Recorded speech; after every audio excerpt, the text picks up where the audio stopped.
ఏమండి తన బ్యాక్ అప్పటికి ఈయన వేరే నిర్మాతలు ఉన్నప్పటికీ కూడా ఈ సినిమా ప్రొడ్యూస్ చేయడానికి బాలకృష్ణ గారే వీళ్ళకి ఇచ్చారంట. వీళ్ళు కొంచెం ఇబ్బందుల్లో ఉన్నారు, వీళ్ళని కొంచెం బయటపడేద్దామని చెప్పేసి. ఇబ్బందులు ఉన్నప్పుడు మరి అది కూడా చూసుకోవాలి కదండి. ఇచ్చారు, ఆయన ఇచ్చిన మర్యాదని వీళ్ళు కాపాడుకోవాలి. అదే మరి ఇప్పుడు ఇచ్చారు, ఇంటికి ఇచ్చుంటారు, అప్పులు ఉన్నారు ఇచ్చారు, అప్పులు తీర్చడానికి ఇచ్చుంటారు. కానీ మరి ఆ అప్పులు అనేది బాలకృష్ణ గారికి కూడా తెలియాలి, ఆయనకి తెలిసి ఉండదుగా. ఇబ్బందులు ఉన్నాయి తెలుసు తప్ప ఈ వెనకాల ఏమేమి ఉన్నాయో చాలా ఉన్నాయటండి అప్పులు. చిన్న చితక అని చాలా ఉన్నాయట, అదే తీర్చాల్సి. ఇది చెప్తాను. ఈ సినిమాకి సంబంధించి కూడా వాళ్ళు చాలా ఫైనాన్స్ తీసుకున్నారు, అది క్లియర్ కాలేదు. ఫైనాన్స్ తీసుకోకుండా ఎలా అవుద్దండి? అదే చెప్పండి, అది ఎక్కువ అయిపోయింది అనేది. ఎక్కువకుండా ఎలా అవుద్దండి? ఏమండి ఎంత కావాలో అంతే చేయాలండి, ఎంత కావాలో అంతే చేయాలి. దాన్ని టూ మచ్గా మన మార్కెట్ మించి చేసే పాన్ ఇండియా సినిమా అనేది ఒక లెవెల్ వరకు ఓకే అండి. ఒక లెవెల్ వరకు దీనికి ఎంత వస్తుంది, మన డబ్బింగ్ చేస్తే అక్కడ ఎంత వస్తుంది అనేది ఒక క్యాల్కులేషన్ కావాలి. మన సినిమాని ఎంత చూస్తారు వాళ్ళు, రెగ్యులర్ లాగా చూడరుగా, డబ్బింగ్ సినిమా లాగానే చూస్తారు. అది అలాగే తమిళ్లో కూడా, తమిళ్ అయితే మన వాళ్ళని అసలు లెక్క చేయరు. మీరు ఎప్పుడైనా చూసుకోండి. మనమైనా అంతే, మనం ఇంకా ఆదరిస్తాం ఎక్కువ. మన ఎంతమంది హీరోలు ఇప్పుడు తమిళ హీరోలు సినిమాలు ఇక్కడ మనం ఎక్కువ ఆదరిస్తాం, వాళ్ళు చేయరండి. వాళ్ళు అలాగ మన సినిమాలను అంత కేర్ చేయరు వాళ్ళు. ఏమండి అలాగా ఇప్పుడు దాదాపుగా ఈ నటికుమార్ కూడా వైజాగ్ కొన్నాడంట, దాదాపు 9-10 లక్షలు ఇచ్చి. మరి నువ్వేం చేస్తావు అని అడిగాడు. ఆయన థియేటర్ వాడికే ఆయన వైజాగ్ కొన్నాడు. వైజాగ్ ఏరియా కొంటే 10 లక్షలు అంటారు, 10 కోట్లు. అదే 10 లక్షలు కాదండి, కోటి. ఇది వరకు మా దీని నుంచి చెప్పానండి. మీరు 10 కోట్లు కొన్నాడు. మరి నువ్వేం చేస్తావు అంటే, ఎందుకు వస్తుంది, ఆటోమేటిక్ వచ్చేస్తుంది, నువ్వు చేస్తావు అన్నాడు ఆయన. అడిగాను నేను, పాపం అడిగాను. చేస్తే ఇలాగా బాలకృష్ణ గారు తగ్గించుకుంటున్నారంట, నిన్న వార్త. బోయపాటి తగ్గించుకున్నాడంట. ఎంత తగ్గించినా తగ్గించడం అంటే వాళ్ళకి ఇంకా ఇవ్వాల్సిన డ్యూ ఏదైతే ఉందో అది ఇంకా ఇవ్వాల్సిన పని లేదు, ఇంకా మీరు అన్నట్టుగా చెప్పారని వదులుకున్నారు. వీళ్ళు వదులుకోవడం కాదు సార్, వదులుకోరు ఎప్పుడు కూడా. ఏంటంటే తర్వాత పోస్ట్ పోన్మెంట్ అన్నమాట. కరెక్షన్స్ వచ్చిన తర్వాత అప్పుడు చూద్దాం. ప్రస్తుతానికి మా వల్ల ఇబ్బందులు ఉండవు అని క్లియర్ చేశారు. ఇచ్చారు లీస్ట్ రెస్పాన్సిబిలిటీ, డైరెక్టర్ గాను ఇది గాను రెస్పాన్సిబిలిటీ. ఆ తర్వాత మీరు సెట్ చేసుకోండి అని చెప్పారు. సెట్ చేసుకొని చెప్పారు. మరి వాళ్ళు హీరోస్ వాళ్ళు కూడా వేరే వాళ్ళు మాట్లాడాలి. వేరే వాళ్ళు మాట్లాడి మేము హామీ ఉంటామంటే, ఇదివరకు ఎలా ఇచ్చేవాళ్ళు తెలుసు, కోర్టుకి చెప్తే గానీ మేము బయట సెటిల్ చేసుకున్నాము, మీరు గ్రీన్ సిగ్నల్, వాళ్ళు లెటర్ ఇవ్వాలి, వీళ్ళు లెటర్ ఇవ్వాలి, వీళ్ళు ఇవ్వాలి, వాళ్ళు ఇవ్వాలి.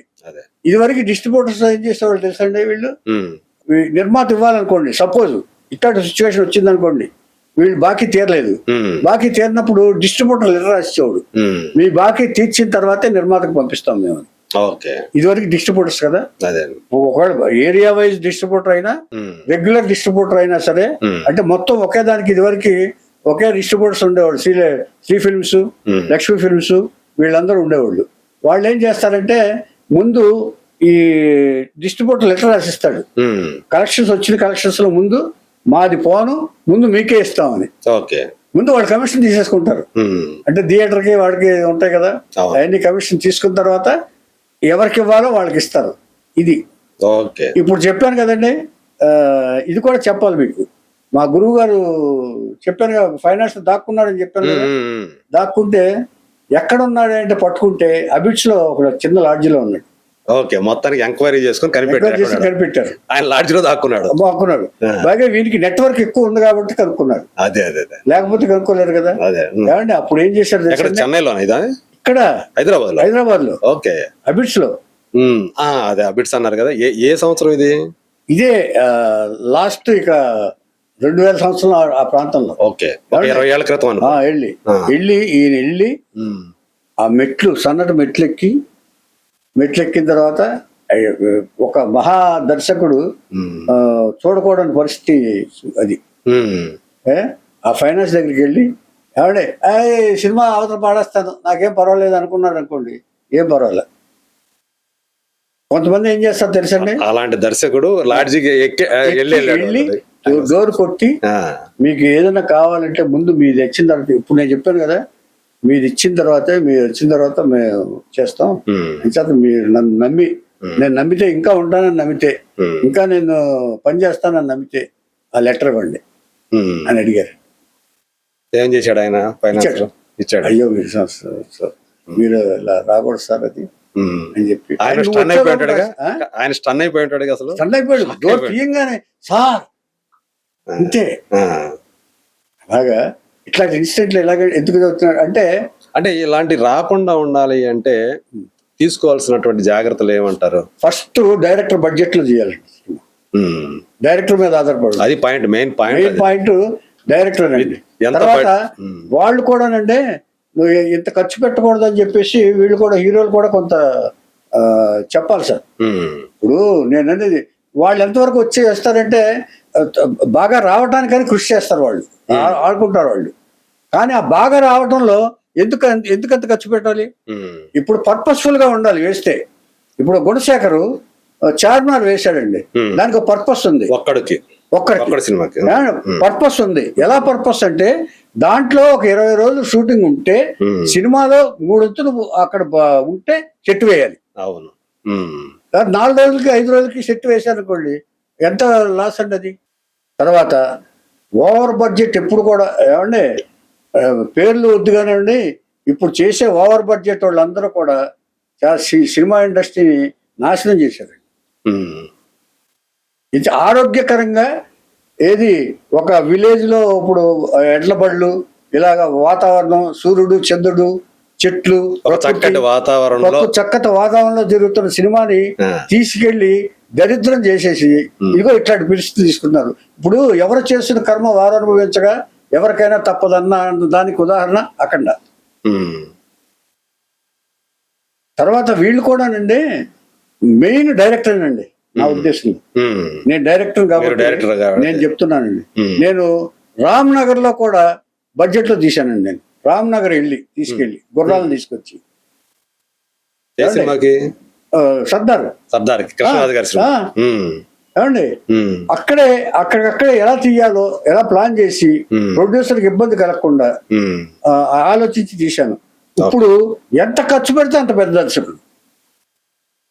అట్లా అయిపోయింది. తర్వాత వాళ్ళ ఇమేజ్ పెంచుకోవడానికి చేస్తున్నారు తప్ప నిర్మాత ఏమిటి అనేది కాదు.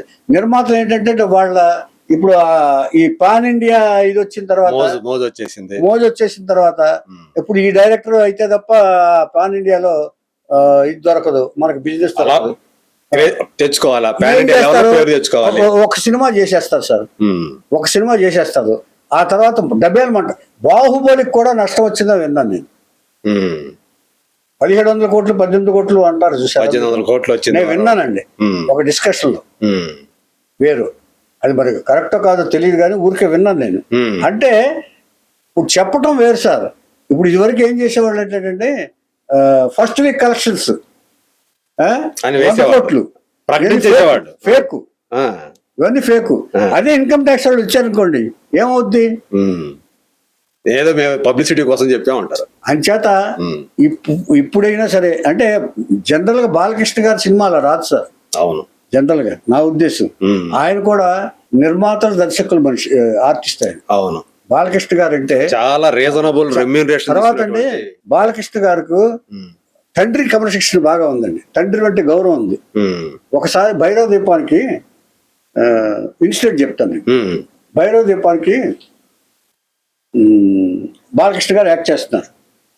సింగత్త శ్రీనివాసరావు ఇప్పుడు జనరల్ డైరెక్టర్ ఏం చెప్తారంటే ఆయనకి టైం ఉంటే ఆ టైంకి రండి అని చెప్తారు. ఆయన ఏ టైంలో ఆ ముందులో మేము మాకు వేరే సీన్స్ ఉన్నాయి అని చెప్తారు. వీళ్ళు పంపించి 12 గంటలకు రమ్మన్నారు బాలకృష్ణ గారు. అప్పుడు ఇంట్లో కూర్చున్నాడు ఆయన. రామారావు వచ్చారు. ఏమి ఇంకా మీరు వెళ్ళలేదు ఏమిటి అన్నాడు. షూటింగ్ ఉంది కదా, వెళ్ళలేదు. ఇలా రమ్మన్నారు అండి. వాళ్ళు రమ్మంటారు కానీ మీరెందుకు ఉన్నారు ఇక్కడ? మీరు ఎవరి కాల్ షీట్ ఇది? వాళ్ళది. డబ్బులు ఎవరు ఇచ్చారు మీకు? వాళ్ళు ఇచ్చారు. అంచేత మీరు వాళ్ళు తీసినా తీయకపోయినా టైం అక్కడే ఉండాలి అంతే. Whether they take it as or not. మీ షాట్ తీసినా తీయకపోయినా మీరు వాళ్ళ అధీనంలో ఉండాలి. ఇంట్లో కాదు. వారంటారు ఏదో మన మీద గౌరవం కొద్ది వాళ్ళు అంటారు చెప్తారు. కానీ వాళ్ళ గౌరవం కూడా మనం కాపాడాల్సిన బాధ్యత మన మీద ఉంది. అని వెంటనే వెళ్ళండి మీరు అని చెప్పి పంపించేశారు. సో ఇలాంటి క్రమశిక్షణ బాలకృష్ణ గారిది కూడా. అదే బాలకృష్ణ గారికి తండ్రి నుంచి తెలుసు తండ్రి. ఇన్ని ఒకటి చెప్పనండి, సినిమాకే ఇంత ఖర్చు అవుతుందంటే కంట్రోల్ ఉండాలి కదండి, తెలియాలి కదా. మన బడ్జెట్ ఏమవుతుంది రేపు మనం ఎంత కమ్మాం, ఎంత కమ్మాం, మనకి ఎంత వస్తుంది, ఎంతకు వస్తుంది, ఇప్పుడు ఎంత వస్తుంది, ఫైనల్ గా రిలీజ్ టైంకి సరే 5వ తారీఖు రిలీజ్, 1వ తారీఖు లెక్కలు ఉంటాయిగా, అవును తెలుసుకుంటారుగా. అప్పుడు బతిమాలి వెళ్ళి కాళ్ళు ఏదో పట్టుకుని అంటే 20 మీరు 5వ తారీఖు రిలీజ్ చేయండి, చేయించినవ్వండి, అప్పటి వరకు మీరు అడ్డు రాకండి, కొంచెం మీరు ఇచ్చేస్తే అని చెప్పి వీళ్ళు నిర్మాతలన్నా చేయాలి కదా, రిక్వెస్ట్ చేస్తే అయి ఉండేది చేయాలి కదా. పోనీ ఒకవేళ ఇంకా ఏ కావాలంటే ఎవరి చేత రికమెండ్ చేయించుకోవచ్చుగా. ఏరోస్ వాళ్ళు తెలిసి ఉంటారు కదా, ఇక్కడ కాంటాక్ట్స్ ఉంటాయి కదా, ఫైనాన్షియల్ చేసుకోవచ్చండి. సో ఇన్ని జాగ్రత్తలు తీసుకోకుండా సినిమా ఆగినా పర్వాలేదు అనుకున్న ఇదిలో ఆపేస్తే, సినిమా ఆపేస్తే అంటే ప్రేక్షకులు అంత దాకా రారని వీళ్ళు అనుకుని ఉంటారు. అది సినిమాని ఆపేసేదాకా అనుకుంటారు సార్. మీరు ఎలా అనుకుంటారు? ఒకసారి కోర్టుకి వెళ్ళిపోయిన తర్వాత మనం ఒకసారి కాదు జరిగింది, ఇది రెండోసారి మూడోసారి అంటారు జరుగుతుంది. ఇది వాళ్ళ మధ్య ఈ కోర్టు గొడవలు అనేది కొన్ని సంవత్సరాల జరుగుతున్నప్పుడు జాగ్రత్త తీసుకోవాలి, అక్కర్లేదండి. అదే ఇప్పుడు డేంజర్ అనేది బాగా ఉన్నప్పుడు, తుఫాన్ వస్తుంది అనుకున్నప్పుడు జాగ్రత్తలు ముందస్తు జాగ్రత్తలు తీసుకుంటారు. గవర్నమెంట్ ఎన్ని జాగ్రత్తలు తీసుకుంటుందో అలాగా అక్కడ ఎక్కడెక్కడ పెట్టాలి వాళ్ళని, జనాలను ఎక్కడికి షిఫ్ట్ చేయాలి, వాహనాలు ఎక్కడ సురక్షితంగా ఉంచే బాధ్యత కాబట్టి వాళ్ళు చేయాలి కదండి. ఇక్కడ కూడా ఇంత డబ్బు ఇటు నిర్మాతలతో ఎక్కువ బాధ్యత అండి. ఇప్పుడు ఇచ్చేస్తే డైరెక్టర్ గా తీసేసిన తర్వాత తన పని తను చేసేసి ఇచ్చేస్తారు.